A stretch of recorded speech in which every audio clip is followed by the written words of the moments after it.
अल्लाह रब्बुल इज़्ज़त तमाम आशिक़ाने मुस्तफ़ा को हुजूर की विलादत का सदका अता फरमाए। यकीनन ये बड़ी खुशनसीबी है कि अल्लाह ने हम सुन्नियों को इमाम अहमद रज़ा जैसा इमाम अता फरमाया है। इसलिए कि जो आला हजरत के मानने वाले लोग हैं ना, वो इश्क में नुमाया नज़र आते हैं। इस दौर में जो आला हजरत के मानने वाले लोग हैं, जिस जगह पे आला हजरत को जाना और पहचाना जाता है, उन ज़मीनों पे आप जाके देखो, हुजूर का मिलाद एक उम्दा तरीके से मनाया जाता है।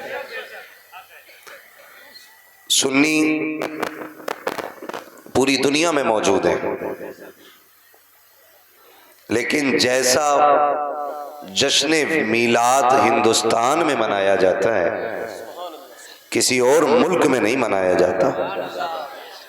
क्योंकि हिंदुस्तान में आला हजरत इमाम अहमद रज़ा खान फाजिल बरेलवी पैदा हुए हैं, और ये एहसान उन्हीं का है। यही वजह है कि हर रोज़ फजर के बाद हर सुन्नी मस्जिद से आवाज़ आती है, डाल दी कल्ब में अज़मत मुस्तफ़ा, सैयदी आला हजरत पे, मेरे साथ पढ़ो, सैयदी आला हजरत पे।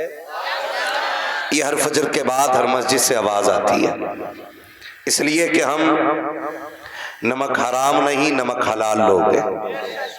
और उसूल ये है, जिसका खाना उसका, जोर से उसका।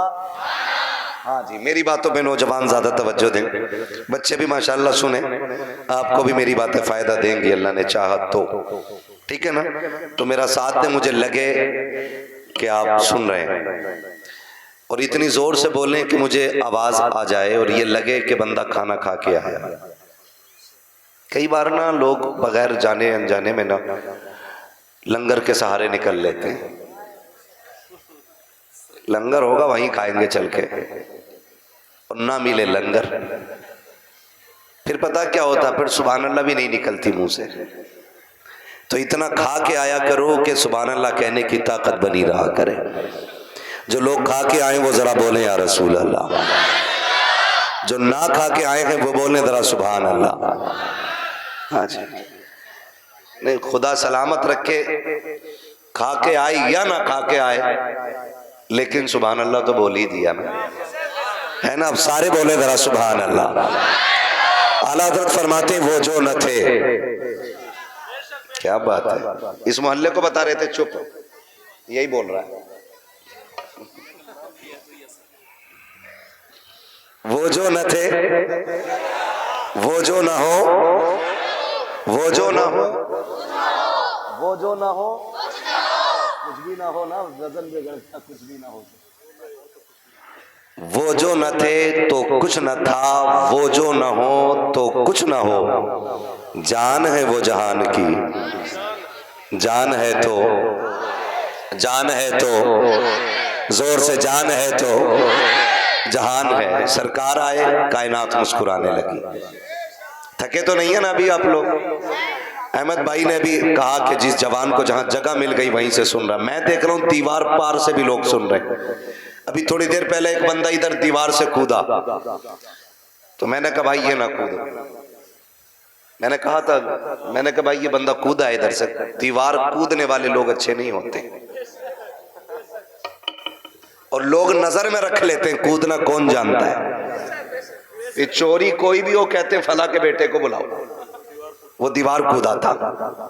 तो रास्ते ही से आया जाया करो, ठीक है ना। फिर मेरा साथ दें, थके नहीं है ना अभी आप। खाते हैं तेरे दर का, सारे हुजूर का लंगर खाते हैं। खाते हैं तेरे दर का, पानी है तेरा पानी, पानी है तेरा पानी। अगर यहाँ इसलिए बैठे हो कि मौज कितनी आनी है ये देखना है, तो घर निकल लो। और यहाँ इसलिए बैठे हो कि आज मौलवी की ताकत सामने से देखनी है, फिर भी घर चले जाओ। मेरे लिए आए हो, फिर भी घर चले जाओ। अगर हुजूर के लिए आए हो ना, तो फिर यहां बैठो और जागते हुए बैठो। अक्सर जलसे इसलिए खराब हो गए कि हु हल्लड़ और ड्रामे तमाशे जलसों में शुरू कर दिए। जलसों को बामकसद रखिए और इस मिजाज से जलसों में आया करो कि बात कोई अच्छी लगेगी तो लिख के लाएंगे दिल पे। और नौजवानों, मौत का कुछ नहीं पता है कब आ जाए, और पता जिंदगी का भी नहीं है कि कब खत्म हो जाए। मैं अक्सर एक बात कहता हूं कि उजाले अपनी यादों के हमारे साथ रहने दो, उजाले अपनी यादों के हमारे साथ रहने दो, न जाने किस गली में जिंदगी की शाम हो जाए। मौत कभी भी आ सकती है, तो तैयारी मुकम्मल रखनी चाहिए। और तैयारी ऐसी होनी चाहिए, ऐसी तैयारी होनी चाहिए कि जिस जगह चाहे मौत आ जाए, लेकिन लोग देख के बता दें कि इसे लावारिस ठिकानों पे न लेके जाओ। ये जो एक अनजान जगह मर गया है, अनजान लोगों में मर गया है, ये वो है जिसका काबे वाला भी वारिस है, खुद मदीने वाला मुस्तफा भी वारिस है। ऐसा बामकसद जलसों को बनाइए ताकि हमारे जलसों से हमारी जिंदगी संवरे, हमारे जलसों से हमारे मुआशरे में सुधार पैदा हो। ये नहीं कि रात भर कूदे फांदे और सुबह किसी ने पूछा रात कैसा रहा भाई जलसा, बोले मजा आ गया। सुना क्या सुना था जलसे में कि ये याद नहीं रहा। इस तरह के जलसों से कोई फायदा जमीनी तौर पे होने वाला नहीं है।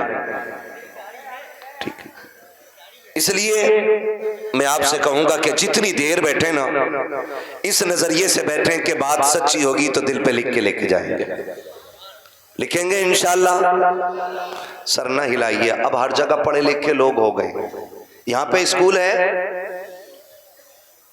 स्कूल, मदरसा है, हाँ जी, तो फिर सर हिलाने की जरूरत क्या पड़ गई। अगर जबान अल्लाह ने दी है ना, तो फिर बोल के बात होनी चाहिए। लिखेंगे इंशाअल्लाह बातें दिल पे, और कड़वी लग जाए तो मेरी मुझे वापस कर जाना, मैं अपनी बात वापस ले लूंगा। क्या खो गया भाई, तलाश करा दो जाओ। फिर मैं वहीं से सफर का आगाज करूं। वो से मैं देख रहा हूं बेचारे इधर उधर बैठे हुए, और जो खड़े हैं उनका तो कहने ही क्या। खुदा सलामत रखे सबको। बोल सकते हैं सुभान अल्लाह। ए बेटे लल्ला बाबू, किसका, गलवा का? फोन बंद कर ले बेटे, अब रात दिन फोनों में ही देखा, आप सामने से देख लो, है ना? बोले जरा सुभान अल्लाह, साथ ना छोड़िएगा। देखिएगा मैं हाथ का इशारा करूं तो बोल ही दीजिए, मेहरबानी होगी। मेंबर वालों आप खाली दुआ दे दो। वहां साजिद साहब ये तंजीम चलाता है ना, इनका ग्रुप चल रहा है खिदमत खल्क 50 रुपए में, 1 साल से चला रहे हैं। और इन्होंने बताया कि ये गरीब बच्चियों की शादी में भी मदद करते हैं, और ये भी बताया कि इन्होंने ये बीमारों को जो कमजोर होते हैं उन्हें दवाएं दिलाते हैं। हाँ, ये ऐसा काम करते हैं तो फिर जिम्मेदारी बनती है सारे लोग शाना बशाना ऐसे लोगों के खड़े हों कि जो मुश्किल में दूसरों के काम आया करते हैं। माशाअल्लाह, अल्लाह उन जवानों को बरकतें अता करे जो 70-80 लोग इस जमात से जुड़े हुए हैं। अल्लाह उनकी नस्लों में बरकतें अता फरमाए। और याद रखिएगा, खुदा की राह में देने से कभी कम नहीं होता, बढ़ जाया करता है। ठीक है ना? तो जुड़िएगा, आप ये काम भी कीजिए और मेरे साथ जरा दुआ मुझे भी आप दें, ठीक है ना? मेंबर वाले दुआ दें और नीचे वाले आमीन कह दें, फिर सारे बोल दें सुभान अल्लाह, और जोर से सुभान अल्लाह। नहीं होने वाले वो जो न थे। देखो आप बैठे हो ना, इसलिए आराम से बैठे हो कि आपको दिक्कत नहीं है, इसलिए बोल भी नहीं रहे हो, पुरसुकून हो। अगर आपको बोलना नहीं है ना तो आप पीछे हट जाइए, जो लोग पीछे खड़े हैं ना मैं उन्हें आगे बैठा लूँ। आराम की कदर वही जानता जो मुसीबतें उठाए हुए होता है ना? तो फिर बेदारी पैदा करें, मेरे साथ में और बोले वो जो न थे वो जो न हो, जान है वो जहान की। इतना अच्छा तुम लोगों ने वाकई पढ़ा है बच्चों। मैं सोच रहा था कि ये बच्चे वो हैं जो अक्सर नात सुनते हैं, ऐसा ही है ना? नात सुनते हैं ना? तभी तो नात याद थी। अल्लाह इन बच्चों के माँ बाप को सलामत रखे जिन्होंने अपने बच्चों की परवरिश इस तरह की है कि वो हुजूर की नात बराबर पढ़ना जानते हैं। खुदा आप लोगों की उम्रों में बरकत अता करे, आपके माँ बाप की उम्र में बरकत अता करे। कुल कायनात हुजूर के सदक़े में बनाई गई है। अगर हुजूर ना होते तो कुछ नहीं होता। ये सांसें, धड़कनें, आंखें, दिमाग की रफ्तार, वजूद, ताकत सारी हुजूर के सदक़े में। आला हज़रत फरमाते हैं ज़मीन व ज़मा, मकीन व मका, चुनीन व चुना, बने दो जहां, दहन में ज़बा, बदन में है जान, हम आए यहाँ उठे भी वहां, सबा वो चले के बाग फले, वो फूल खिले के दिन हो भले, लिवा के तले सना में खुले, रजा की ज़बां, रजा की ज़बां तुम्हारे लिए। हुजूर आए तो कायनात मुस्कुराने लगी, हुजूर आए तो जीने का उसूल मिला, हुजूर आए तो बेटियों को जीने का हक मिला। हुजूर की विलादत का महीना चल रहा है, हर तरफ झंडे ही झंडे नजर आ रहे हैं, हर तरफ रोशनी रोशनी नजर आ रही है। मैं तो कहता हूं कि जब हम लोग सफर करते हैं ना और किसी गांव की मस्जिद के मीनार पे झंडा नजर आता है ना, तो ऐसा लगता है ये गांव हुजूर के आशिकों का गांव है। और जहां मस्जिदें होती हैं लेकिन झंडा नहीं होता ना, तो हम समझ जाते हैं कि ये इब्लीस की औलाद की गांव मस्जिद। समझ रहे ना, बातें होती हैं, लोग बातें करते हैं कि जी झंडे क्यों, दुपट्टे ही बना देते, कपड़ा जितना झंडे में लगाया इतना दुपट्टे में लगा देते। हम तो खुल के कहते हैं तू गरीब बच्चियों की लिस्ट लेके आ। खुदा की कसम हम सुन्नी बरेली वाले लोग हैं, हम झंडे भी बराबर लगाएंगे, दुपट्टे भी बराबर बांट के दिखाएंगे, है ना। खाली मुस्कुरा रहे, बोल दो सुभान अल्लाह भाई। हाँ, घुटने छोड़ दो, इस उम्र में घुटने पकड़ोगे, बुढ़ापे में कौन तुम्हें पकड़ेगा। अल्लाह सलामत रखे। 3 बजे तक पबजी खेल लिया और 11 बजे पैर सीधे नहीं पड़ रहे। हाँ, 11 बजे तक पैर सीधे नहीं पड़ रहे। फिर कह रहा देखियो मौलाना नबज बड़ी ठंडी चल रही है, शुक्र कर चल रही है। हाँ, शुक्र करो चल रही है। हमारी कौम 3 बजे तक जाग रही है। कितने बजे तक? 3 बजे तक। उठती कितने बजे? 10 बजे, 11 बजे, 12 बजे। दुकानदार 10 बजे जाग रहा है। मैं कभी कभी सोचता हूं कि जिस कौम को फजर में उठना था वो 11 बजे उठ रही है, और जो 10 बजे उठते थे अब वो फजर में उठना शुरू हो गए। और हमारी कौम फिर पीर ढूंढती है ऐसा कि जो डोरियां बांटता भी हो, डोरियां बेचता भी हो। हाँ, तावीज वाला ढूंढते हैं, कह रहे बरकत नहीं हो रही, तो पीर साहब भी ठेका लिए बैठा बरकत का। ऐसे उठावे चादर और 3 कागज निकालता, ये ले, ये चपकाना ऊपर जहां तेरा सर के ऊपर कोई दीवार है, और ये वाला लगाना गले पे, हाँ, और ये वाला बांध ले बाजू में। ये कंडीशन हमारी कौम की है।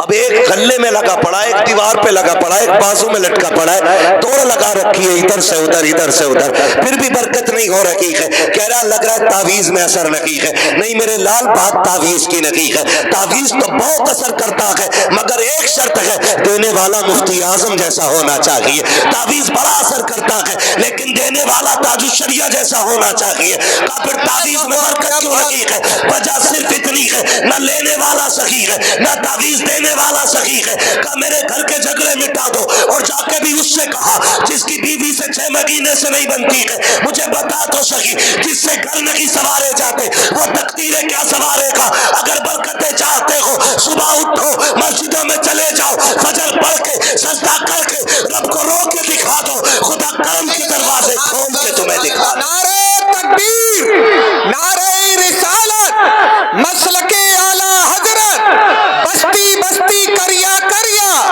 बस्ती बस्ती करिया करिया, नारे तकबीर। भाई साउंड को ऐसा कर दो, मैं तेज हूं तो इसका गला ना घोटे, या तो इसमें करंट पूरा नहीं आ रहा है जो ये मेरी आवाज से बैठने लग रहा है। हाँ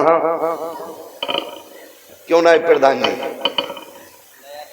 नया नया ना, कोई बात नहीं, बोल बहुत अच्छा रहा है, बोल बहुत अच्छा रहा साउंड, ऐसा नहीं बोलने में कमी नहीं है, शायद मशीन की पावर की वजह हो सकती है, बोल अच्छा रहा है, ठीक है ना? आप लोग समझ के मेरी बात। तो हम 11 बजे सो के उठ रहे हैं, बरकत होगी। अच्छा, ये 10 बजे दुकान खोलना किसका तरीका है? किसका? ईसाइयों का। क्यों? क्योंकि उनका मानना यह है कि उनके नबी हजरत ईसा 10 बजे पैदा हुए, इसलिए वो 10 बजे दुकान खोलते। और हमारे नबी किस वक्त पैदा हुए?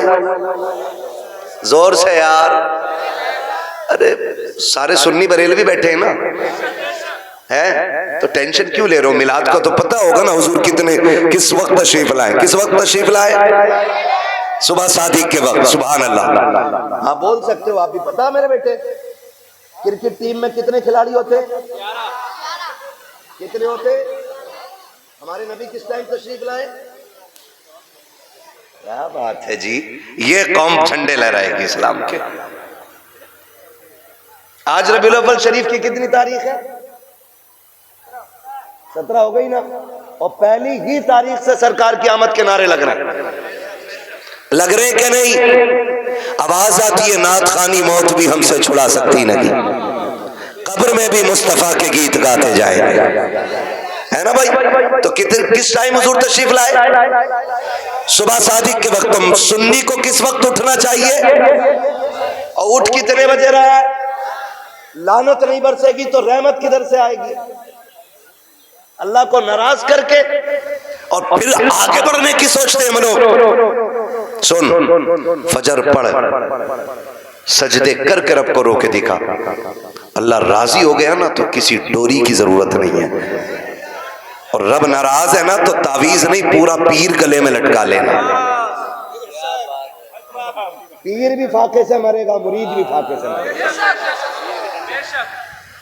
रोजी कौन देता है? रोजी कौन देता है? बोलो जोर से, रोजी कौन देता है? रज़्ज़ाक़ कौन है? क्यों भूल जाते हो यार? रज़्ज़ाक़ कौन है? जब अल्लाह रज़्ज़ाक़ है, उसे कितना राजी किया हमने। किसी बच्चे से पूछो क्या बजे उठा के? 11 बजे। क्यों? तेरे अब्बा ने नहीं उठाया? कि अब्बा 12 बजे उठे थे। हाँ, तेरे अब्बा क्या कर रहे थे? कि यह है कि मैं थोड़ा कम खेलता हूं पबजी, अब्बा थोड़ी देर ज्यादा खेलते हैं। ये कंडीशन हमारे घरों की। हम अपने इन रवैयों को दुरुस्त करें। नौजवानों, सोया भी जल्दी करो, उठा भी जल्दी करो। और मैं तो ये कहना चाहता हूं कि जलसे भी ऐसे वक्त पे मुकम्मल कर लो कि एक नींद निकाल के फजर की नमाज मिल जाया करे, वरना कोई नतीजा नहीं है। 3 बजे तक वही नारे लगते रहे, नाचते रहे बैठ करके, और फजर में टांगे फैला के सोते रहे। इससे कोई नतीजा नहीं है। मजा तब है कि आप 1 बजे जलसा मुकम्मल कर लो और उठ के फजर पढ़ के हलाल रोजी तलाश करने निकल जाओ। खुदा की कसम, काबे वाला भी राजी हो जाएगा, मदीने वाला भी राजी हो जाएगा। पीर मैंने बहुत देखे, बहुत पीर देखे मैंने। एक पीर ताजुल शरिया जैसा भी देखा है। मैं आपको बताऊं, रिस्क हलाल बड़ी चीज है। रिस्क हलाल बड़ी चीज है। जब जायज तरीके से पैसा नहीं कमा पाते लोग ना, तो फिर हराम की तरफ जाने लगते हैं। किधर जाते हैं फिर? हराम की तरफ। आजकल तो ऑनलाइन भी जुआ खेला जाता है। सट्टा लगता है क्या ऑनलाइन? वो कोई माई ड्रीम 11 ये एक किस्म का, ये भी एक जुआ है। नौजवान सुबह से शाम तक लगे रहते हैं। कोई किसी पे इशारा मत करो भाई, कहीं ना कहीं कमियां सब में। किसी को खास न करो। मैं तो अपने सारे भाइयों को बस आगाह कर रहा हूं अपनी राय से, ताकि समझ में बातें आ जाएं। बस थोड़ी सी करने लगा। अगर हलाल तरीके से हम नहीं कमा पाते ना, तो फिर शॉर्टकट के लिए हराम रास्ता लेते हैं। और जब रिस्क हराम होता है ना तो फिर नस्लें बर्बाद हो जाया करती हैं। जब हराम रिस्क होता है तो नस्लें बर्बाद हो जाती है। कैसे? खेती कितने लोग करते हैं? जरा हाथ उठा के बताते हैं मुझे। खेती किसानी, अच्छा 2 ही किसान बैठे हैं, बाकी सब जमीन से अलग है। खेती खेती खेती, जमीन किस किस के पास है? एनआरसी होने वाला है, कागज तैयार रखना। जमीन सबके पास है ना? तो फिर हाथ उठा के बताएं कितने लोग खेती करते हैं? हाँ जी, करते हैं ना इतने लोग। अब ये मेरा साथ देंगे, फसल खड़ी हो और गलत दवा डाल दो तो फसल बचेगी? बोलो। अगर गलत दवा से फसल खराब हो जाती है ना तो याद रखो गलत रोजी से नस्ल खराब हो जाती है। जिस तरह गलत दवा से फसल खराब होती है, उसी तरह गलत रिस्क से, गलत खाने से नस्ल खराब हो जाती है। नस्ल कैसे खराब होती है? नंबर 1, बेटियां फर्माबरदार नहीं रहते। नंबर 2, औलाद में न बेटे माँ बाप की इज्जत करते हैं और न बेटियां। फिर बेटा जूती लेके खड़ा होता बाप के मुंह पे, फिर बाप कहता जी संभालो मेरे बेटे को। मौलाना 6 साल का हो गया है, 8 साल का हो गया है, ये देखो गालियां देता है हमें। मैं कहता हूं मेरे दोस्त, ये जिम्मेदारी मौलवी की नहीं कि तेरे बेटे को संवारेगा। बाप की जिम्मेदारी होती है कि औलाद को संवारे। और औलाद कैसे संवारी जाती है?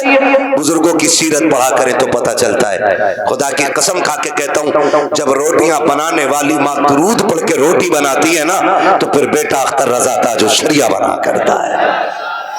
रोटियों का भी बड़ा असर होता है, लेकिन दुरूद तो बड़ी बात है। आज बहन के सर पे दुपट्टा ही नहीं, आटा गूंद रही है, दुपट्टा ही नहीं है, चूल्हे पे खाना बन रहा है। और जिस खाने को बगैर दुपट्टे के बनाया जाता है ना, फिर उस खाने से बरकतें उड़ जाया करती है। कहीं ना कहीं हम सब में कमी है। कोशिश ये करें हम कि अपने रवैये बदलें। पहली बात तो ये है, जल्दी सोएंगे और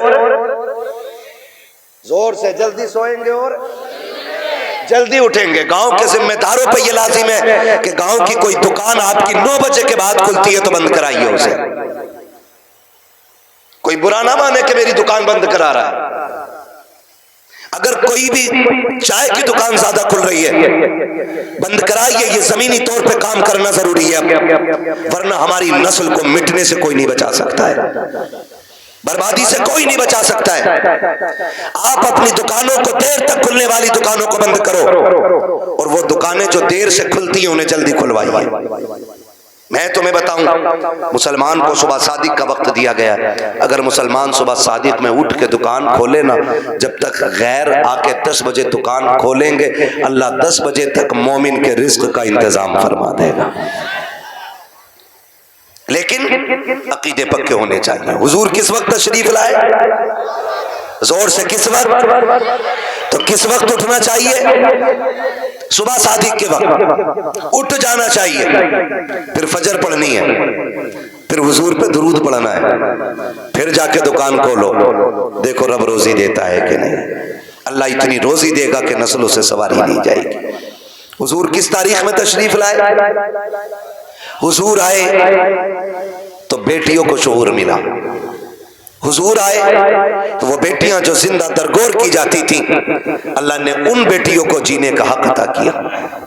मैं गुजारिश करना चाहता हूं एक एक बेटी से, और मेरा तो चैलेंज रहता है, जिन्हें झंडों से चिढ़ है ना, मैं कहता हूं सुने, झंडा क्यों नहीं लगाते? का शिर्क है, बिदअत है। और मैं कहता हूं हर वो शख्स झंडा लगाए जिसके घर में बेटियां मुस्कुरा रही हैं। हर वो शख्स झंडा लगाए जिसके घर में बेटियां मुस्कुरा रही हैं। हर उस शख्स पे लाजिम है कि झंडा लगाए जिसके घर में दुआएं देने वाली माँ मौजूद है। हर वो शख्स हुजूर का झंडा लगाए जिसके घर में बाप जैसी दौलत मौजूद है। हाँ, मैं तो वहाबियों से भी कहना चाहता हूँ, अगर हुजूर ना होते ना तो तुम्हारे घर में बेटियां नहीं होती। अगर हुजूर ना होते ना तो दुआएं देने वाली माँ नहीं होती। अगर हुजूर ना होते तो झोली फैलाने वाला बाप नहीं होता। ये इतनी बड़ी बड़ी दौलतें मिली है तो 12वीं वाले मुस्तफा के सदक़े में मिली है। हुजूर आए हैं तो बेटियां मिली हैं, और बेटियों से भी हाथ जोड़ जोड़ के गुजारिश करना चाहता हूं, जब कभी तेरा जी चाहे ना बेटी कि तू फैशन के नाम पे दुपट्टे सर से उतारे, कभी तेरे दिल में ख्याल आए कि फला की बेटी ने ऐसा ड्रेस पहना है, मैं भी ऐसा ही ड्रेस पहनूंगी जिसमें गैरत का जनाजा निकलता हो, तो बाप का चेहरा बाद में देखना, मदीने वाले का चेहरा पहले देख लेना। इसलिए कि जिसके दीन से बगावत कर रही हो उसी ने तुम्हें जीने का हक दिया है, उसी ने तुम्हें जिंदा रहने का अधिकार दिया है। अगर वो ना होता ना तो आज भी तुम जिंदा दफन कर दी जाती, आज भी तुम बोझ होती बाप के सीने पर, आज भी मुआशरे में कोई तुम्हारा वकार ना होता। मैं बेटियों से कहना चाहूंगा, खुदारा हुजूर के दिए हुए दीन की कदर करो, इसलिए कि एहसान तो सब पे है मुस्तफा का, लेकिन बहुत बड़ा एहसान आमिना के लाल ने आपके ऊपर किया है कि आपको जिंदगी बख्शी है, आपको जीने का हक दिया है। खुदा की कसम खा के कहता हूं, हुजूर नहीं आए थे ना तो औरत को इंसानों में से समझा ही नहीं जाता था, एक औरत को इंसान माना ही नहीं जाता था, जबकि वो मर्द को जन्म देती थी, मर्द को पालती थी, मर्द को पैदा करती थी, लेकिन उसको इंसान लोगों ने तस्लीम ही नहीं किया। कहा क्या है ये? कहा ये लोगों का दिल बहलाने का सामान है। किसी ने कहा नहीं ये पैर की जूती है, किसी ने कहा नहीं ये घरों की रौनक नहीं, ये इंसान के लिए खिलौना है। जब हुजूर आए और अपनी बेटी फातिमा खातून जन्नत को सीने से लगाया और फरमाया मेरी फातिमा मेरे जिगर का टुकड़ा है, तो बेटियों को जो कौम दुश्मन मान रखी थी वो अपनी बेटियों को जिगर का टुकड़ा मानने लग गई है। ये इज्जत हुजूर ने अता फरमाई है। जो बेटियों को कत्ल कर रहे, सहाबा क्या कहते थे? सहाबा कहते थे या रसूल अल्लाह जब आप नहीं आए थे ना तो हम बेटियों को कत्ल कर देते थे और माथे पे पसीना तक नहीं आता था। जब से आप आए ना तो हम जमीन पे पैर ऐसे देख देख के रखते हैं कि कहीं पैर के नीचे चूंटी ना आ जाए। कहा ये इनकलाब आपकी वजह से आया है। जो लोग इंसानों की जान ले लेते थे अब वो जानवरों की भी जान लेने के तैयार नहीं है। ये इनकलाब हुजूर की वजह से आया। लेकिन रुक के एक बात कहूं, बर्दाश्त कर लेंगे, बड़ी कड़वी बात याद आ गई है, कह जा रहा हूं। हुजूर की विलादत से पहले भी बेटियां मारी जा रही थी और आज भी बेटियां मारी जा रही हैं, आज भी बेटियां मारी जा रही हैं। फर्क इतना है, पहले पैदा होने के फौरन बाद मार दी जाती थी और आज या तो पैदा होने से पहले मार दी जाती है और या फिर शादी के बाद बेटियां मारी जाती हैं। ये सितम अब भी हो रहा है। शादियों से पहले भी बेटियां मार दी जाती हैं, पैदा होने से पहले बेटियां मार दी जाती हैं। आखिर ये कौन लोग हैं जो निकाह के बाद बच्चियों का गला घोट देते? ये वो दौलत के भूखे और कुत्ते लोग होते जिनका पेट जहेज से नहीं भरता है, जिनकी भूख 10 लाख से नहीं मिटती है, जो पूरी जिंदगी कुत्तों की तरह जिंदगी गुजारते हैं। मैं उस शख्स को कुत्ते से बदतर मानता हूं जो कटोरा लेकर के किसी बेटी वाले की चौखट पे खड़ा हो। उससे बदतर कोई शख्स जमीन पे नहीं हो सकता है जो एक बेटी वाले के गुर्दे बेचने पे उसको मजबूर कर दे। और हम सरकार का दामन नहीं छोड़ेंगे, हम जन्नती हैं, मर के देख वो लाठी पड़ेगी कोई बचाने वाला नसीब नहीं होगा। इस धोखे में मत रहना कि तेरी वजह से किसी गरीब की आंख में आंसू आए थे और तो यूं ही जन्नत में गुलाब के फूल लगा के भेज दिया जाएगा, ऐसे ही तुझे खुशबू में बसा करके जन्नत में दाखिल कर दिया जाएगा। हाथ जोड़ के गुजारिश करता हूँ, पाप उतने करना जिनका हिसाब आसानी से दे सको। याद रखिएगा, अल्लाह अगर हिसाब लेने पे आया रत्ती रत्ती का हिसाब लेगा और कोई बचाने वाला नहीं होगा। कोशिश ये कीजिएगा किसी की आंख का आंसू तेरी वजह से ना आए, कोई गरीब तेरी वजह से ना रोए, वरना खुदा की कसम कितनी भी अज़ानें तेरी कब्र पे हो जाए, जितने चाहे 40 में करा लेना, जितने चाहे 30 पढ़वा लेना, अगर तूने किसी का दिल दुखाया है अल्लाह उस वक्त तक तुझे जन्नत नहीं देगा जब तक गरीब के एक आंसू का बदला तुझसे नहीं ले लिया जाए। ओ किधर खड़े का हराम का जहेज लेके मौलवी से फाता पढ़वा के हलाल का हो जाएगा। सुन, आज तू किसी की बेटी को लेकर आया, कल तेरे आंगन में भी बेटी आनी है, कल तेरे आंगन में भी बेटी होगी। अपनी बेटी रानी और दूसरे की बेटी नौकरानी। ये कंडीशन है हमारी। दिल मर गए। 4 बेटे तो हिसाब लगा रहा, 10 लाख कलुआ में मिलेंगे, 10 बूरा में मिलेंगे, 10 गुड्डू में मिलेंगे, 10 पप्पू में मिलेंगे, हराम में 40 लाख लेगा। भाई किसी का नाम हो बुरा ना मानना, मैं सिर्फ एक मिसाल के तौर पे कह रहा हूं। मुझे क्या मालूम आपके क्या नाम, मैं सिर्फ बताना चाह रहा हूं। हिसाब लगा रहा बैठ के 10 जोड़ रहा है। अब तो और तरक्की कर गए लोग, 15 पे कहानी आ गई। और रिश्ता कराने वाले लोग सिर्फ 500 रुपए के लिए मर रहा। बिचौलिया। रिश्ते कराना अच्छी बात है, और वो रिश्ते कराने वाला अच्छा आदमी है जो सच्चा हो। ये जो झूठ बोल के कह रहा ना, सुनो तुम्हें पता कुछ? कहा क्या? कहा वो जो है उनका लड़का 70,000 रुपए महीना कमा रहा। और कहता किसके सामने? जिसकी बच्ची जवान हो गई हो। हाँ, तो पूछता, उसके कान खड़े होते, भाई हर बाप चाहता बेटी सुख में रहे। कौन बाप ऐसा, मैं या आप? कोई ऐसा बाप नहीं है जो अपनी बेटी को दुख में देखना गवारा करे। हर बाप को बेटी प्यारी होती है, हर बाप को बेटी प्यारी है। तो उसके बाद जाके कह रहा फलां का बेटा 70,000 कमा रहा। तो उसने भी कोनी मार के कह दिया, जरा कराओ यार रिश्ता। फिर पक्का पता 70 कमा रहा? हाँ मैंने कल ही देखा, उसने अपने अब्बा खाते में डाले। लंबा झूठ। कह रहा मगर यार करा तो दूं रिश्ता, अच्छा बात करूंगा। इसके भाव बढ़ते हैं। कह रहा अच्छा बात करूंगा। 2 दिन बाद आके कह रहा रिश्ता तो हो जाएगा, लेकिन बता मैं यार लौंडे की कमाई बढ़ी है ना, तो इसलिए वो उनकी सोच रहे हैं कि रिश्ता बराबरी का मिल जाए। अब बेटी वाला समझ जाता बराबरी का मतलब यह है कि ये हराम का खाना चाह रहा। कह रहा क्या मतलब? का क्या दे दोगे तुम? क्यों? वो लड़की वाला कहता 70 कमा रहा तो 15 दे देंगे। कह रहा लो 15 तो उसको फला गांव से मिल लेते, उन्होंने 15 पे काम आनी है, और बढ़ाओ कुछ। 20 लाख पे रिश्ता तय, 20 लाख पे रिश्ता तय। जब रिश्ता हो गया, शादी हो गई ना, तो झगड़ा हो रहा कि समझाओ ये कुछ करता ही नहीं। यार ये तो 70 कमा रहा था, अब क्यों नहीं करता है? वो तो इसलिए झूठ बोला था ताकि रिश्ता बराबरी का मिल जाए। फिर अब जब वो बात खुल के आती है तो फिर तलाकें होती है। तेरे बेटे का तो कुछ नहीं जाएगा, लेकिन जिस बेटी को एक बार तलाक हो जाती है ना, उस बेटी की जिंदगी पे बहुत बड़ा दाग लग जाता है, बहुत बड़ा दाग।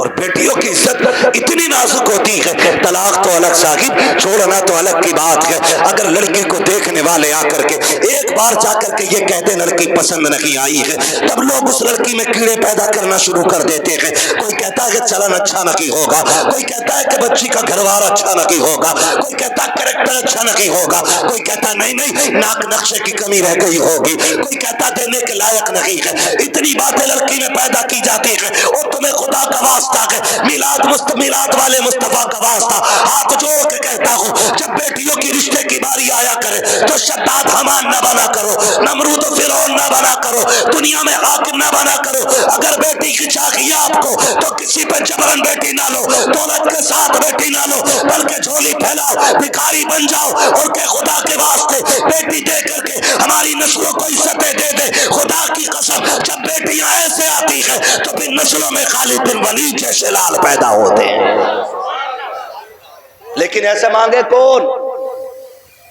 बारात भी तो लेके जाएगा। कितनी बारात चल रही है भाई? हाँ, जब निकाह इमाम पढ़ा देना तो कहते इमाम साहब कितने पैसे हो गए? और इमाम साहब ने कह दिए 5,000। गरीब इलाका होगा यार, छोटा। तो अगर इमाम ने कह दिया ना 7,786, तो कह रहा कौन सी शरीयत में? फिर कह रहा कौन सी शरीयत में? अब तुझे शरीयत याद आई, तेरा बाप जो हराम के खाने खिलाने के ये 300-400 लोग लेके आया, ये तेरे बाप की लाल किताब में लिखे? बेटियां मुर्तद हो रही हैं, जहर खा रही हैं तुम्हारे इन पापों की बुनियाद पर। बारात का इस्लाम में कोई तसव्वुर ही नहीं है, बिल्कुल तसव्वुर नहीं है। ही नहीं है कि बेटी वाला खाना खिलाए बारात को, लेकिन पहले सैंपल भेज रहा मुंहों के, कह रहा बोटी बिना हड्डी की होनी चाहिए, रसगुल्ले ज्यादा बड़े ना हो, क्यों बगले लेके आएगा। इसने कौम का बेड़ा गर्क करके रख दिया है। एक बाप की बेटी जवान हो जाती है, बाप बेटी को देख के सूखना शुरू कर देता है, इसलिए नहीं कि बेटी जवान हो गई है, इसलिए सूखना शुरू हो जाता है कि बेटी जवान हो गई है। अगर कोई दरवाजे पे शरीफ आ भी गया तो बारात में हराम की खाने वाले लोग आएंगे। पहली बात तो जो भी बेटी लेने के लिए आएगा 4, 5, 10 लाख से शुरू होता है, उस कुत्ते का पेट भी भरना है। फिर जो बारात हराम का खाने के लिए आएगी उनके लिए भी इंतजाम करना। हद तो तब हो जाती है जब 400 बाराती खाने के लिए बैठे हो और लड़के का बाप बगल में परस दबा करके बारात के टेबलों पे चक्कर लगा के पूछता है नमक ठीक है कि नहीं, मिर्च ठीक है कि नहीं, कोई कमी तो नहीं रह गई है। पूछना तो ये लड़की वालों को चाहिए था, ये क्यों पूछ रहा है तय्यूस की औलाद, इसको हक किसने दिया है कि ये खाने की कमी पता करे। और कितने बेगैरत होते हैं, उसके बावजूद भी उठ के कहते हैं नहीं जी बात तो ठीक है, खाना भी सही है, लेकिन नमक ज्यादा कर दिया गया है, मिर्च तेज कर दी गई है, और बेगैरत नाक तक खा चुका है, तो खाने में ऐब निकाल क्यों रखा है। पहली बात तो ये है लड़के वालों को हक नहीं है कि वो बारात के खाने के बारे में पूछे और फिर ये कहे खाना कैसा है। सुन बेगैरत सुन, जब तुझे लगे कि तेरी बारात हराम के लुक में दौड़ लगी है तो कोने में झांक के देखना, उसी पिंडाल के किसी कोने में लड़की का बाप सहमा हुआ होगा, गर्दन झुकी होगी, बगल में आंख होंगे, आंखों में नमी होगी, कभी बारात देखता होगा, कभी आसमान को देखता होगा, कहेगा मालिक आज लाज बचा लेना। अगर एक बाराती फाके से चला गया मेरी बेटी को पूरी जिंदगी ताना दिया जाएगा। गरीब बाप खड़े होकर के अपने रब को आवाज़ें दे दे के कहता है मेरे परवरदिगार खाने में बरकत देना, अल्लाह खाना कम ना पड़ जाए। और जब खाने से निकलता बंदा अगर वो पूछता कि बताओ खाना कैसा था, और एक बेटी के बाप से बड़ी बेगैरती से कह दिया जाता है कि खाना ठीक था लेकिन नमक की कमी थी, मिर्च ज्यादा थी, बाप का कलेजा टूट जाता है। मैं पूछना चाहता हूँ अगर नमक ज्यादा भी था, मिर्च तेज हो गई थी, अगर तुम इतना कह देते अल्लाह का शुक्र बहुत अच्छा खाना है, तो तेरा क्या चला जाता, कम से कम गरीब का मान रह जाता, उसका दिल रह जाता। तूने खाने का इनकार किया, उसका दिल भी तोड़ा, रब को भी नाराज किया। खुदा के वास्ते किसी का दिल ना तोड़ा करो, अगर हो सके तो दिल छोड़ दिया करो। अगर ऐसा करोगे काबे वाला भी राजी हो जाएगा, मदीने वाला भी राजी हो जाएगा।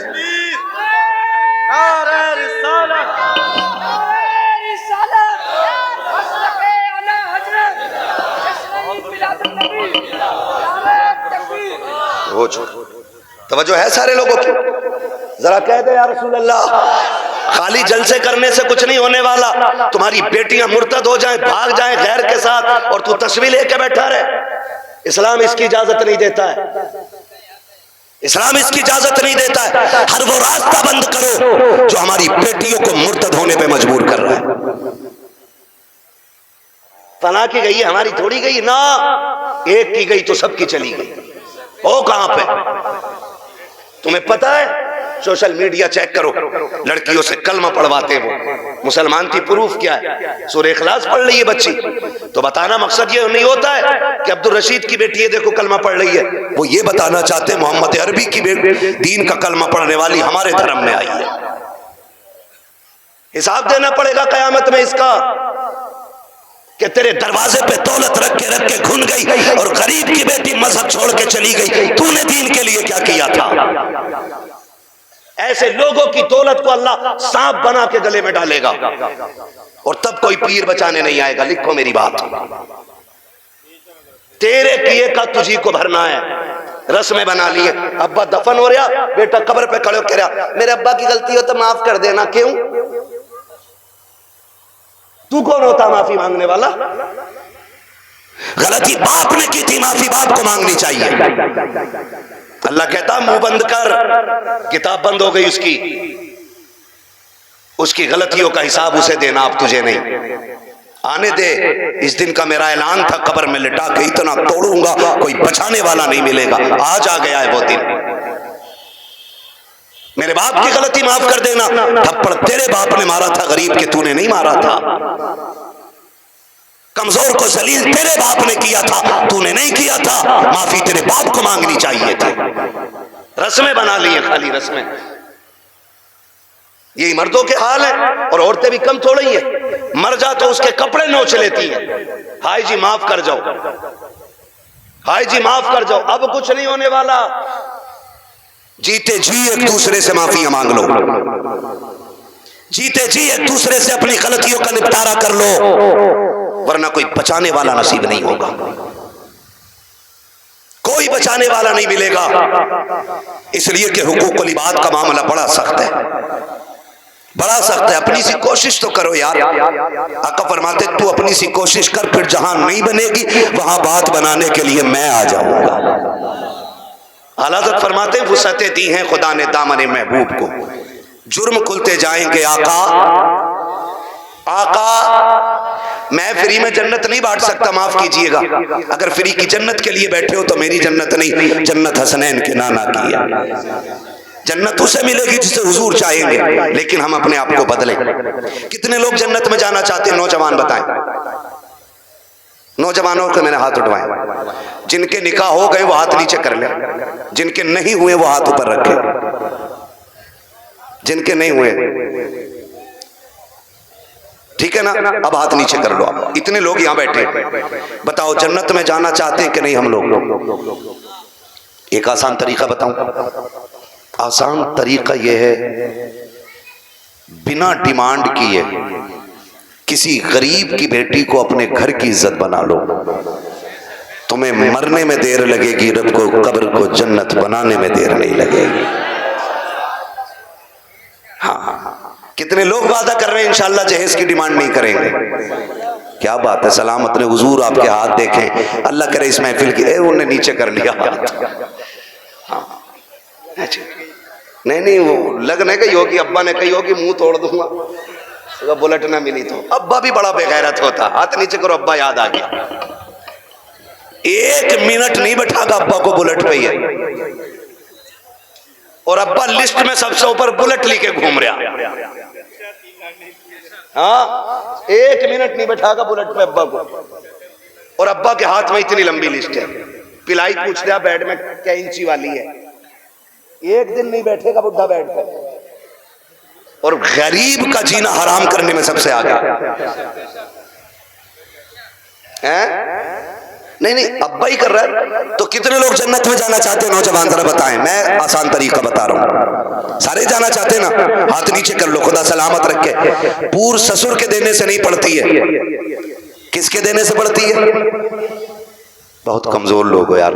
हमारा रब कौन है इतना पता है ना, तो फिर बोलो किसके देने से पूर पड़ती है? तो ससुर से मांगना चाहिए कि अल्लाह से? बोलो किससे? तो इसे कुत्ता ना कहूं जो ससुर के आगे यूं कह रहे हैं 10 लाख चाहिए, कोई दिक्कत ना ना। कुत्ता वो खाता जो फेंका जाता है, और ये कुत्ते से बदतर है जो छीन के ला रहा है। कितने ऐसे लोग हैं ना, कितने होशियार होते हैं, इतने होशियार होते हैं। रिश्ता करा दो साहब, कोई डिमांड करना ना, कुछ ना, खाली लड़की दिलवा दी। खाली लड़की मिल गई, फिर बिचौलिया आके कहता सुनो कि हाँ कि लोग बड़े अच्छे शरीफ हैं, कुछ भी ना मांग रहे, लड़की कह रहे लेकिन यार तुम कुछ गैरत करियो। बिचौलिया भी बड़ा बड़ा बना हुआ पड़ा। अगर इसकी कुटाई का नंबर आ गया ना तो कोई बचाने वाला नहीं मिलेगा। कोई बिचौलिया, सबको नहीं कह रहा हूं, जो अच्छे वो तो अच्छे ही है। एक दूसरे का मुंह ना देखा करो, मुझे दोनों ही चोर लगते हैं। फिर तो कह रहा तुम्हें पता है लोग तो बहुत अच्छे हैं, लेकिन थोड़ा सा ख्याल करियो। क्या ना, गाड़ी कौन सी निकाल ले? तो गरीब बंदा कह रहा कि हाँ एस्प्लेंडर निकालने, कहना वो लड़का कह रहा था यार वो बुलेट हो जाती ना तो अच्छी थी। ऐसे भीख मांग रहा, कैसे फेर डाल के भीख मांग रहा। जो दरवाजे पे आके कहता भीख मांगता, वो भी कहता खुदा तेरी नस्लों को आबाद रखे, तेरी औलाद सलामत रहे, तेरी नस्लें बरकत होती रहे। हैं भीख मांगने वाला भी ये कह रहा, और ये डायरेक्ट कह रहा ना बुलेट हो जाती तो अच्छी थी। लड़के का मन जो है ना थोड़ा बुलेट को हो रहा, और तुम पे ना हो पैसे तो हमसे ले लो। तो लड़की वाला गैरत करके कहता ना यार हम ही डाल देंगे। इसका काम सीधा, बुलेट करवा दी एक बार में। जब शादी के 4 दिन रह गए तो कह रहा खाने में क्या दे रहे हो? सुना खाली कोरमा कर रहे हो, क्यों कबाब खागा? बेगैरत कहीं का। कह रहा कोरमा कर रहे हो खाली, क्यों? उसकी कलेजी भुनवा ले लड़की के बाप की। बेटे पैर थोड़ा जलसा है। कह रहा खाली कोरमा कर रहे हो कि हाँ? कहना वो ये कह रहे थे ना बिरयानी भी हो जाती और थोड़ा हलीम और बढ़ा दियो। अब तो ये चल ही रहा, फेफड़े निकाल दिए बेटी वालों के, ऐसी कंडीशन कर देते। अभी कुछ दिन पहले की बात थी, एक न्यूज शाये की गई, एक बाप ने बेटी की शादी से 4 दिन पहले फांसी लगा ली।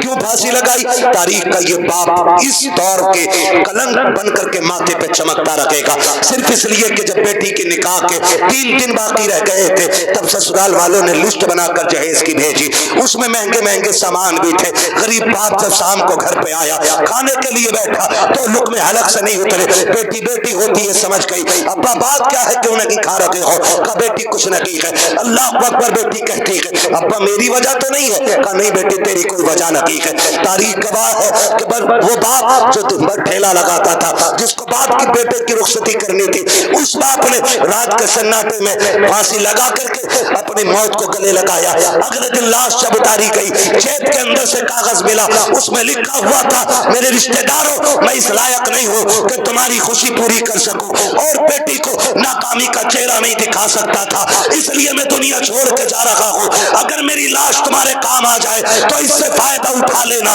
तुम्हें खुदा का वास्ता इन हालात में बेटी वालों को मत लाओ। कैसे मौतें हो, अगर ऐसे मौतें होंगी तो ना कोई यहां बचाने वाला मिलेगा ना वहां बचाने वाला मिलेगा।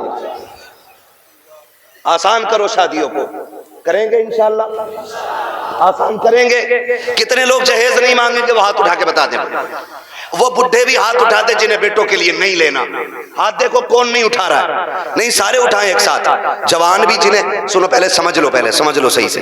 हाँ वो जवान हाथ उठा के वादा करें जिनकी शादी नहीं हुई है कि हम जहेज मांगेंगे नहीं। और वो बूढ़े जिनकी औलाद है वो ये वादा करें हम अपनी औलाद के लिए सवाल नहीं करेंगे किसी से। कर सकते वादा? कितने लोग कर रहे हैं? जरा हाथ उठाते। अल्लाह का शुक्र है, बस हाथ नीचे रख लो, इतनी हुजूर के गुलाम काफी थे। बाकी को तो देख लेना मैदान महशर में, सब पता चल जाएगा। बस इतने लोगों ने हाथ उठाया। अल्लाह करे इतने लोग ये डिमांड बंद कर देंगे ना, तो अगर ये 200 लोगों के हाथ उठे ना तो इंशाअल्लाह 200 बेटियों का जीना आसान हो जाएगा। और मेरा नबी आया ही बेटियों की जिंदगी आसान करने के लिए है। इसलिए 12वीं की इस महफिल में मैं बेटियों की इज्जत के हवाले से कहना चाहता हूँ, खुदारा इतना आसान कर दो निकाह कि बेटियां सुबह फजर में उठ के कहा करें शुक्र मालिक तूने हुजूर की उम्मत में पैदा कर दिया है। हाँ जी, अल्लाह सलामत रखे, क्योंकि हुजूर आए बेटियों को जीने का सलीका मिला है। और बेटियों से भी एक बात कह जाऊं आखिर में, कह दूं बेटियों से भी एक बात, आखिरी बात है, बेटियों से भी कह दे रहा हूं। बेटियों से गुजारिश है कभी भी अपने बाप के सामने खड़ी ना होना। खड़े होने का मतलब यह है कभी बाप के मुकाबले में ना आना। कभी ऐसा नहीं होना चाहिए कि बाप के जायज फैसले पे तुम इनकार करो। कभी ये मत कहना। आज जो रस्में चल गई है ना, जो कुछ नकाब पहन के सोशल मीडिया पे बच्ची आई, या आप देखें प्रेस कॉन्फ्रेंस में आके कहती हैं कि हमारी आजादी हमारा हक है, हम नकाब क्यों पहनेंगे, हमें जरूरत नहीं है। ऐसी बच्चियों को देख करके कई बच्चियों की सोचें बिगड़ती जा रही हैं। मैं बेटियों से गुजारिश करना चाहूंगा कभी बेटियां बाप के मुकाबले में आके खड़ी ना हो, और कभी ये ना कहें कि मेरा जिस्म मेरी मर्जी है, मेरा वजूद मेरी मर्जी है। मेरी बेटी अगर रुखसती की बात निकाह की आए ना तो कभी बाप से जहेज की फरमाइश ना करना। कभी ये मत कहना अपने बाप से कि अब्बा जैसा फलां की बेटी को जहेज मिला वैसी मैं लेके जाऊंगी, इसलिए कि हो सकता है तेरे बाप का कब्जा ना हो। इसलिए कि हर बाप अपनी बेटी को अपनी हैसियत से बढ़ के ही देना चाहता है। ये क्लियर, हर बाप अपनी बेटी को सुन रहे हैं हैसियत से बढ़ के ही देना चाहता है। इसलिए बेटियों से गुजारिश है अगर रुखसती की बारी आए और बाप पूछ भी लेना बेटी बता क्या क्या चाहिए, तो उसके कदमों में बैठना और उसके आगे दुपट्टे की झोली बनाना, कहना बाप अगर देना है ना तो चंद मोहब्बत की दुआएं बेटी की झोली में डाल दे। इसलिए कि तेरी दी हुई महंगी वॉशिंग मशीन 4 साल में खत्म हो जाएगी, तेरा दिया हुआ फ्रिज 3 साल में गल जाएगा, तेरी दी हुई बाइक साल 2 साल 10 साल में टूट जाएगी। प्यार भरी दुआएं दे दे, आखिरी सांस तक काम आती रहेंगे। और कभी बाप के मुकाबले में बेटियों खड़ा ना होना, कभी इनको जलील ना करना। मुझे तो हैरत होती है वो बेटियां जो बाप की मर्जी के बगैर किसी के साथ भाग जाती हैं, उनकी हिम्मत कैसे हो जाती है कि वह बाप के चेहरे पे कलंक लगा जाती हैं। उन्हें भरोसा कैसे हो सकता है 2 घंटे नाली पे बैठ के बात करने वाले नौजवान पर कि जो अपने बाप की इज्जत की फिक्र नहीं कर सकता, वो तेरी इज्जत की रखवाली क्या करेगा। और मैं नौजवानों से कहूंगा, ऐसी बेटियों से कभी निकाह न करना जो शादी से पहले तुमसे फोन पे बात करती हो, इसलिए कि जो अपने बाप की इज्जत की रखवाली नहीं कर सकती, वो अपने शोहर की इज्जत की रखवाली कभी नहीं कर सकती है।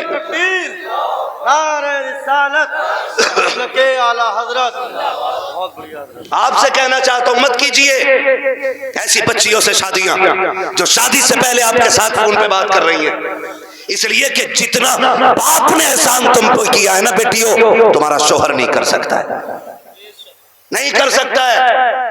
और ये तेरा मजनू लुल, ये 3 घंटे मच्छरों से कटवाने वाला नाली पे बैठ के और कह रहा तुझे चांद तारे दिखाऊंगा, जो खुद मच्छरों से नहीं बच रहा ये चांद तारे दिखागा। हाँ, और फिर बाप की इज्जत पे काली पोतने वाली बेटियों का अंजाम या तो फ्रिज में टुकड़े मिलेंगे, या बोरी में रोड पे मिलेगी, या ईंट के खेत में टुकड़े मिलेंगे, या फ्रिज में पैक मिलेगी। इसलिए कि लव मैरिज के अंदर कितने दिल तोड़े जाते हैं, कितनों की इज्जतें उड़ाई जाती हैं, कितने दिलों से खिलवाड़ होता है, ये कोई नहीं जानता है। इसलिए इस तरह की शादियों पे लानतें बरसा करती है। अरेंज मैरिज कर, माँ बाप की मर्जी से कर, खुदा की कसम जिसमें सबकी रजा होती है उसी में खुदा की रजा होती है।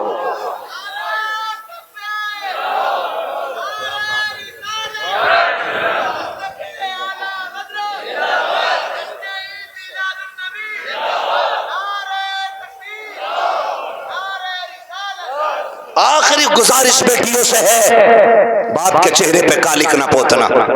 और मैं तुम्हें कितने बेटियां आज भी दिखा दूं कि जिनको चांद के पार ले जाने वाली बातें लोग करते थे और 6 महीने बाद तलाक दे के धक्के दिए, सारी सोसाइटी ने मुंह मोड़ लिया। यही बाप जिसका मुंह काला करके बेटी गई है, इसी ने उन बेटियों के लिए दरवाजा खोला है। वही बाप इस बेटी को रखता है जिसकी इज्जत के साथ खेला बेटियों ने। मैं तो खुल के कहता हूं बेटियों से, खुदा की कसम खा के कहता हूं, पूरी दुनिया के आशिक एक पल्ले में रखो और सिर्फ बाप का रिश्ता बेटी से दूसरे पल्ले में रखो। पूरी दुनिया के आशिकों का इश्क कम पड़ जाता है और बाप की एक दिन की मोहब्बत भरी निगाह जो बेटी के चेहरे पे पड़ती है, वो पूरी दुनिया के इश्क पे भारी पड़ जाती है। सच कह रहा हूं, ये याद रखिएगा, जो इज्जत बेटी को एक बाप दे सकता है वो कोई रिश्तेदार नहीं दे सकता है। और ये मेरे नबी ने करके दिखाया है। आज कहना आसान है, मेरी बेटी मेरे जिगर का टुकड़ा है। हुजूर ने तब कहा था मेरी बेटी मेरे जिगर का टुकड़ा है, जब बेटी को कत्ल करने पे फख्र होता था।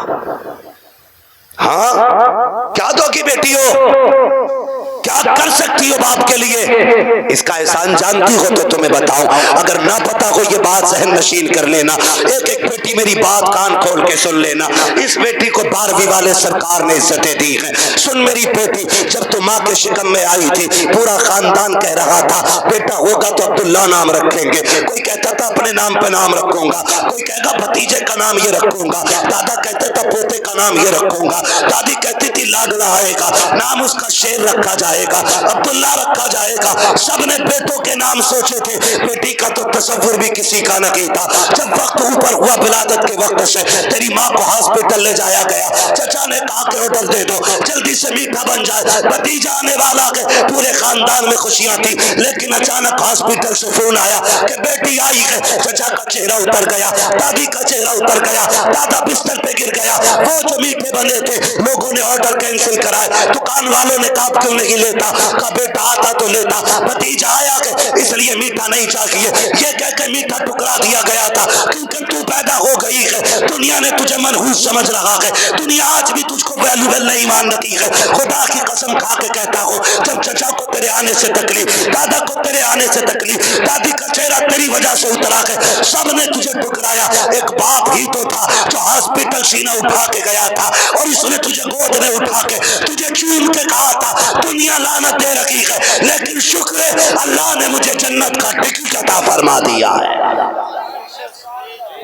सबसे पहले जिसने तुझे अपनाया वो तेरा बाप था। हालांकि चचा ने भी मीठे से इनकार किया, ये कहता मेरे लिए जन्नत का टिकट आ गया, मेरे जिगर का टुकड़ा आ गया है। ये बाप फिर तुझे कंधे पे लेके बाजार गया। लोग कहते थे दुनिया बेटे को उठा के घूमती है, कितना मनहूस है, 4 बेटी ही बेटियां, एक चिराग जलाने वाला नहीं। मैं कहता हूं मुंह बंद कर, अल्लाह बुझाने पे आए ना तो 18 बेटों वालों के चिराग बुझा देता है, और जब जलाने पे आता है तो खुदा बेनाम और निशान लोगों के नाम के चिराग जला देता है। कह रहा एक भी नहीं चिराग जलाने वालों, खाली बेटियां ही बेटियां हैं। तो पता बाप क्या कहता था? बाप फखर से कहता था बस कर, तुझे नहीं पता मुझे बेटी में बेटा नजर आ रहा है, मुझे बेटी काफी है। ये कह के बाप तुझे 18 साल पालता रहा, और आज किसी की मोहब्बत ने तुझे ऐसा बहकाया कि उसी बाप के माथे पे कालिक पोत गई बेटी।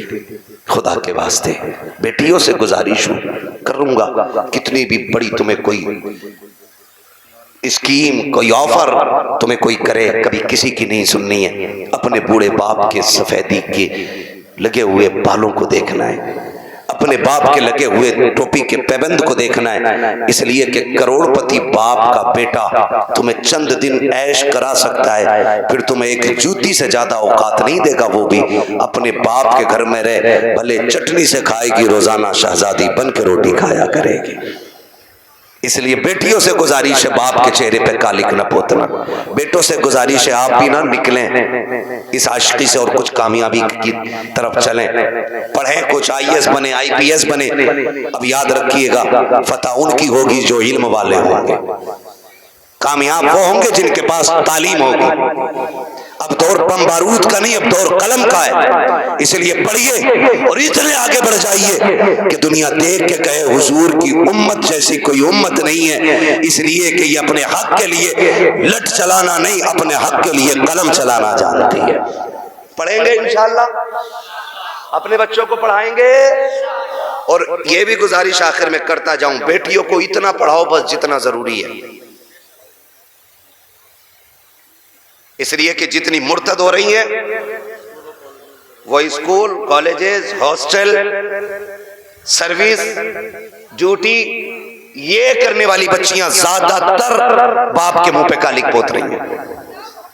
मुझे एक बात बताओ, अगर तुम्हारी बेटी IAS बन भी गई या उस डिग्री को हासिल कर लिया और उसने बाप का मुंह काला कर दिया, तो लानत हो ऐसी डिग्री पे। डिग्री वो बेहतर है कि जिसकी वैल्यू कब्र में भी काम आए और हश्र में भी काम आए। इसलिए बेटियों को दीन दीजिए, और वो भी इतना दीन जितना जरूरी है। मैं इसके भी खिलाफ हूं कहीं ने 10-10 साल के लिए मदरसे में रखो,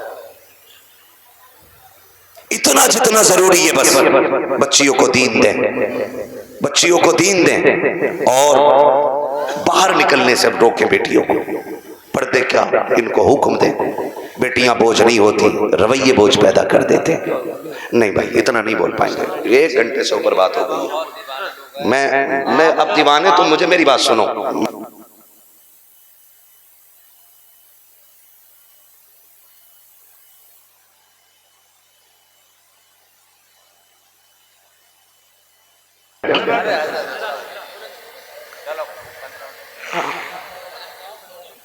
आओ यहाँ आओ, मैं माइक आपको दे रहा हूँ, आप बोलो। हाँ अच्छा,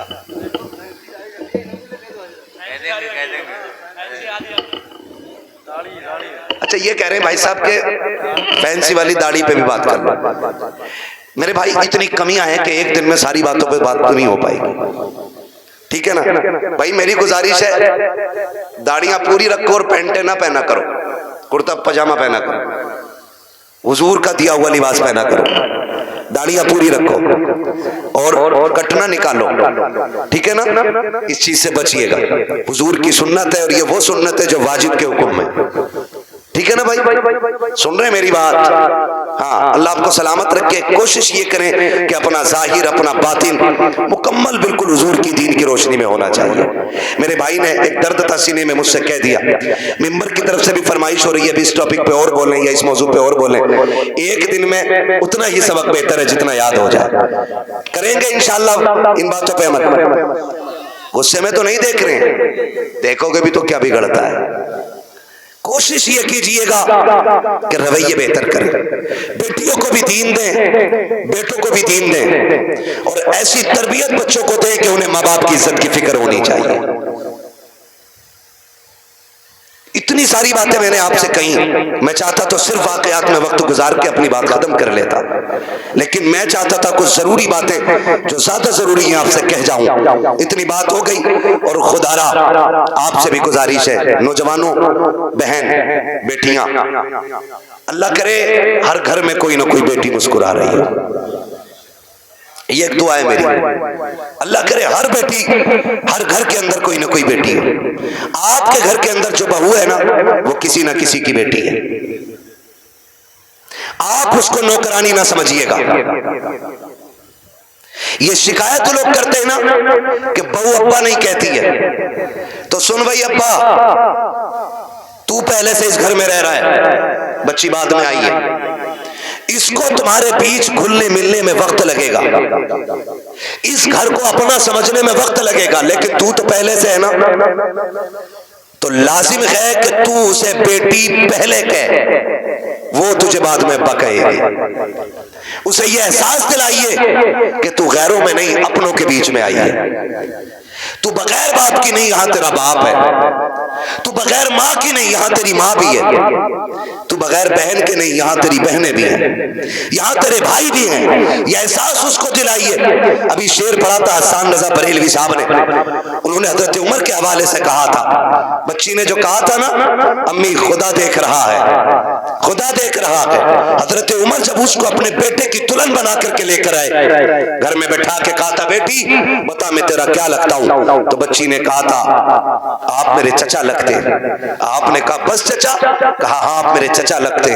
तो कहा बेटी बाप नहीं कहोगी? कहा मेरे बाप का इंतकाल हो चुका है। हजरत उमर की आंख में आंसू आए, फरमाया खबरदार आज के बाद चचा ना कहना, जब भी कहना बाप कह के आवाज देना, इसलिए कि अगर एक बाप चला गया है, खुदा ने तुझे दूसरा बाप अता कर दिया है। हम पहले अपनी तरफ से पहल करें कि उसको अपनी बेटी तस्लीम करें, लेकिन ना बहू आई, सास का कैमरा लग गया। इसकी आंखें कुरान पढ़ने में काम नहीं करती हैं, इसकी आंखें तस्बीह में काम नहीं करती, इसकी आंखें बहू पे बराबर काम कर रही हैं। दूर बैठी है और वहां से देख रही है, तुझा शाम कोई लल्ला कि तेरी बहू बहुत लफूदड़ी है। कहा क्योंकि इसे बर्तन धोने नहीं आते। तो तुझे कैसे पता कि मैं देख रही थी? इसे ये काम करना नहीं आता, इसे ये भी नहीं पता किचन किधर है। और नई नई आई है, सब सीख जाएगी। खुदारा रवैये बेहतर करो। आपकी बेटी से नुकसान हो जाता है, कहते हैं पगली कब सीखेगी, और जब बहू से नुकसान होता है ना, डायरेक्ट कहते हैं हराम का था, तेरे बाप ने ला के रख दिया, जो तोड़ दिया तूने। जब ये ताने बच्चियों को दिए जाते हैं ना, तो खुदा की कसम बच्चियां फिर रोया करती हैं। शाम को शोहर के बिस्तर पर बैठ के कहती है, मेरे सरताज अपने माँ बाप से कह दो जूतियां मारे, चप्पल मारे, हमें कोई शिकायत नहीं है, लेकिन कभी बाप का ताना ना दे, बाप की गुर्बत की गाली ना दे। जब कोई हमारे बाप की गुर्बत की गाली देता है, तब वो चोट यहाँ नहीं यहाँ लगा करती है। बेटियां रो के कहती, इन्हें क्या मालूम है, जिस दिन से मैं पैदा हुई मेरे बाप ने घी खाना छोड़ दिया था।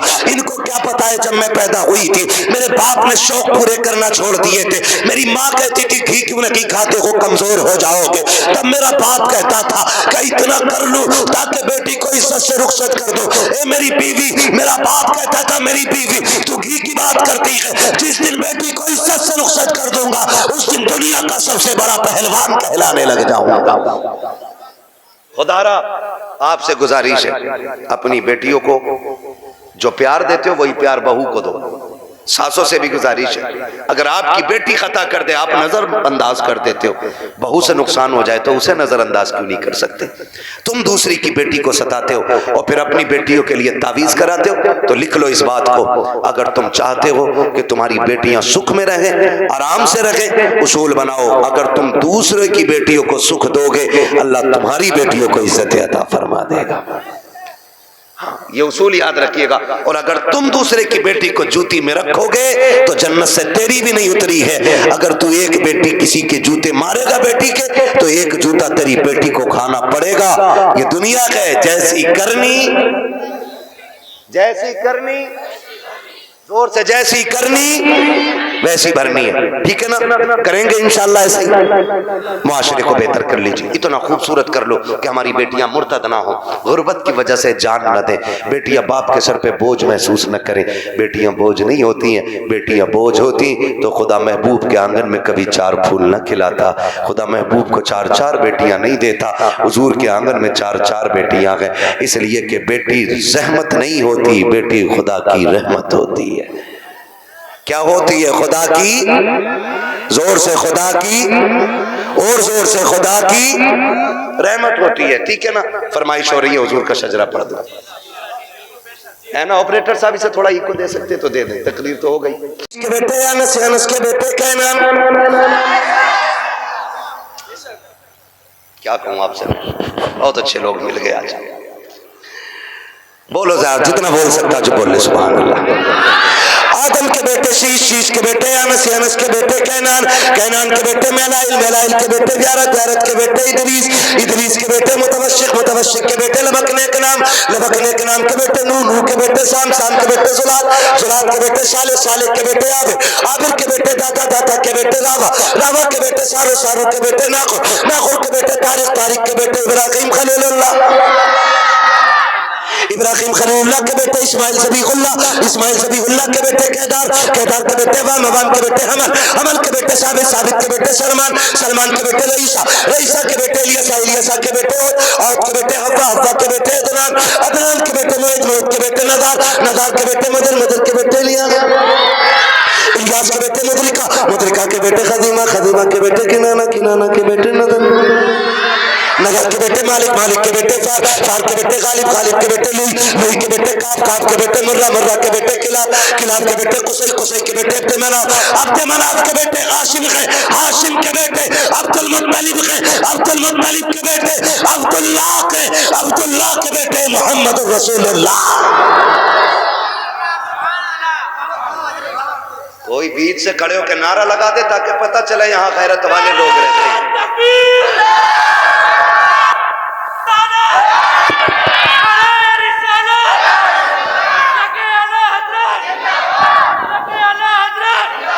सलाम, खुदा सलामत रखे। नाराज तो नहीं है जी कोई, है ना? बातें मैंने थोड़ी कड़वी कर ली है, और कड़वी सिर्फ इसलिए की थी कि दवा जितनी ज्यादा कड़वी होती है फायदा उतना ज्यादा करती है। मिंबर पर बैठ के चापलूसी करना, लोगों की खुशी के लिए उनकी मन की बातें कहना, ये जब तक होता रहेगा तब तक मुआशरा सुधरेगा, सुधरेगा नहीं। बारात कम से कम लेके जाएंगे इंशाअल्लाह, कोशिश करें खत्म, लेकिन खत्म तो होना नहीं है, लेकिन फिर भी कोशिश ये करें कि कम से कम रखेंगे इंशाअल्लाह, डिमांड बंद करेंगे इंशाअल्लाह, बहू बेटियों की इज्जत करेंगे इंशाअल्लाह, और बेटियों से गुजारिश है कि जब तक जिंदा रहना माँ बाप की इज्जत की पहरेदार बन के रहना है। खुदा ताला हम सब की हाजिरी अपनी बारगाह में कबूल फरमाए, बस जो हुए गलत उनको माफ फरमाए। रब्बे कायनात जिंदगी ने दिया, साथ फिर होगी मुलाकात।